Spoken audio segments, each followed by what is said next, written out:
Train to Busan never got a worthy sequel, but Netflix's acclaimed zombie drama comes off as its perfect spiritual successor. Directed by Yoon Sang-ho, Train to Busan remains one of the most popular Korean action movies nearly a decade after its release. With a relatively low budget of $8.5 million, the film went on to earn $98.5 million globally, paving the way for 2 follow-up films. While one of these follow-ups was an animated prequel, titled Seoul Station, the other was a standalone sequel, Peninsula. Like the original film, Seoul Station was received fairly well by critics. However, when Peninsula came out, it almost felt like a forced expansion of the original film's lore because of its inability to capture its predecessor's emotional intensity and recreate its immersive action. Owing to this, it is hard to call Peninsula a worthy sequel to Train to Busan.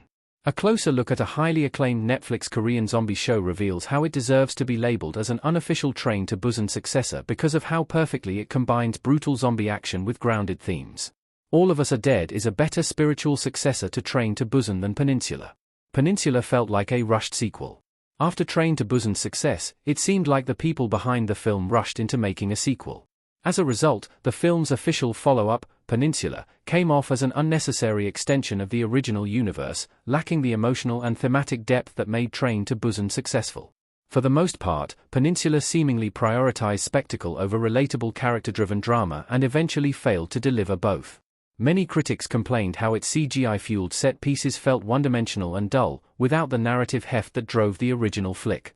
Netflix's All of Us Are Dead, in contrast, took the same approach as Train to Busan.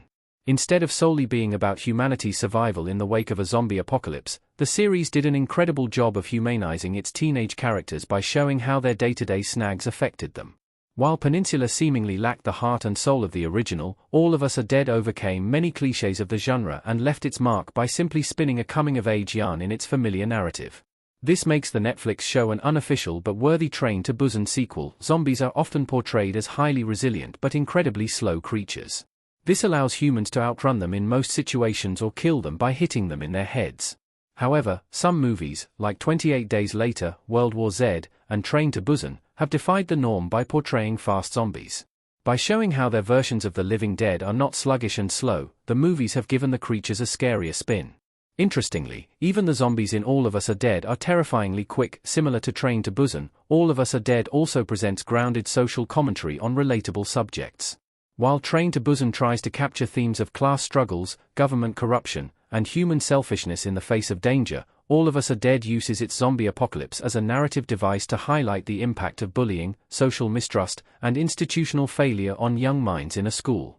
Put simply, All of Us Are Dead, like Train to Busan, dares to rise above the regular fare of zombie shows and movies by being a lot more than an action-packed survival thriller. Train to Busan and All of Us Are Dead have no established narrative overlaps or connections.